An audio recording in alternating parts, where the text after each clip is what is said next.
لفظوں کی دنیا کے 31 پارٹ کے ساتھ آپ سب کو سلام. 31ویں حصے میں کا پہلا لفظ ہے ایکلیکٹک. ECLECTIC ایڈجیکٹو ہے choosing the best from many sources. آپ کے پاس اگر کتابوں کی بہت اچھی کلیکشن ہے تو آپ کو ہم کہہ سکتے ہیں کہ آپ کے پاس ایکلیکٹک کلیکشن ہے. اگلا لفظ ہے جی ایڈیفائی. ایڈیفائی ورب ہے to enlighten, to instruct especially. کسی کی روحانی طور پہ تربیت کرنا, انلائٹن کرنا, اخلاقی طور پہ تربیت کرنا ایڈیفائی ہوتا ہے. ورب ہے ایڈیفائی چرچ سے منسلک رہا ہے, یعنی تربیت سے منسلک رہا ہے, چرچ میں دینی تعلیم سے منسلک رہا ہے, تو زیادہ تر ایڈیفائی لفظ استعمال ہوتا تھا روحانی طور پہ, اب جنرلی بھی استعمال ہوتا ہے. اگلا لفظ ہے ایفیس. AFFACE ورب ہے to erase, to rub away the features of something. Efface کا مطلب ہے مٹانا. اگر آپ کوئی پتھر پہ لکھی ہوئی تحریر وقت کے باعث مٹ جاتی ہے تو ایفیسڈ بائی ٹائم, اور اگر آپ کو کسی کتاب پہ سے لکھی ہوئی تحریر مٹا دیں تو وہ بھی ایفیسنگ ہوگی. کسی کھردری چیز پہ سے کوئی چیز اگر مٹ جائے یا مٹا دی جائے تو وہ بھی ایفیس ہوگا. اس کو آپ فگریٹیولی بھی استعمال کر سکتے ہیں. اگر کوئی میموری آپ کے دماغ سے بھول گئی ہے یا مٹ گئی ہے تو وہ بھی ایفیس ہوگا.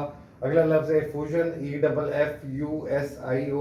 ایفوژن ہوتا ہے جی پورنگ فورتھ, کسی چیز کو سامنے لے کے آنا, جذبات کو پرجوش قسم کے جذبات اگر باہر آتے ہیں تو وہ عمل کیا کہلاتا ہے, ایفوژن کہلاتا ہے. اگلا لفظ ہے ایگلیٹیرین. EGALITAIRIAN. ایگلیٹیرین ایڈجیکٹو ہے. اس کا مطلب ہے کہ جو اشخاص, جو چیزیں سوشل اور اکنامک ایکویلٹی پہ آپ یقین رکھتے ہیں کہ سب لوگوں کو برابر ہونا چاہیے, سب کو اکنامک اپرچونٹیز برابر ملنی چاہیے, تو یہ چیز کہلائے گی آپ کی ایگلیٹیرین. ایگلیٹیرین کے اندر ہمارے ہاں عیدی کی مثال جیسے آپ دیکھ سکتے ہیں, اور بہت سے لوگ ہیں. اگلا لفظ ہے ایگو سینٹرک. EGOCENTRIC ایڈجیکٹو ہے. اس کا مطلب ہے سیلفش, بلیونگ دیٹ اس کوئی ایگو سینٹرک انا پرست.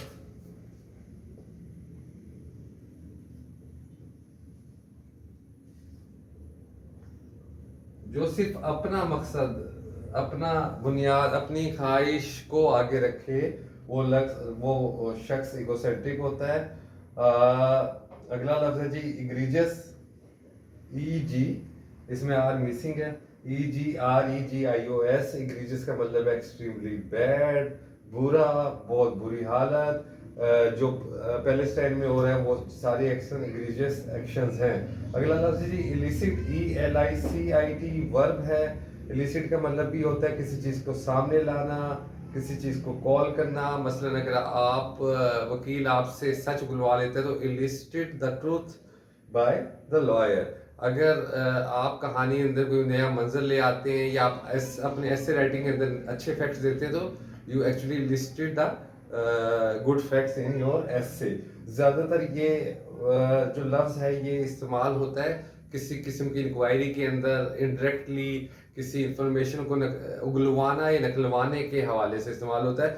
پازیٹیو کانوٹیشن میں بھی استعمال ہوتا ہے, نیگیٹو کانوٹیشن میں بھی استعمال ہوتا ہے. اپنا لفظوں کا سفر جاری رکھیے گا. ابھی جو انسپیکٹر FBR کے ایگزامز ہوئے ہیں اس کے اندر تقریباً جو وکیبلری آئی ہے وہ ورڈ سمارٹ سے ہی آئی ہے. ورڈ سمارٹ سے شروعات کریں, اچھے خاصے الفاظ آپ کے پاس ضرور ہونے چاہیے. اپنا خیال رکھیے گا. اللہ حافظ.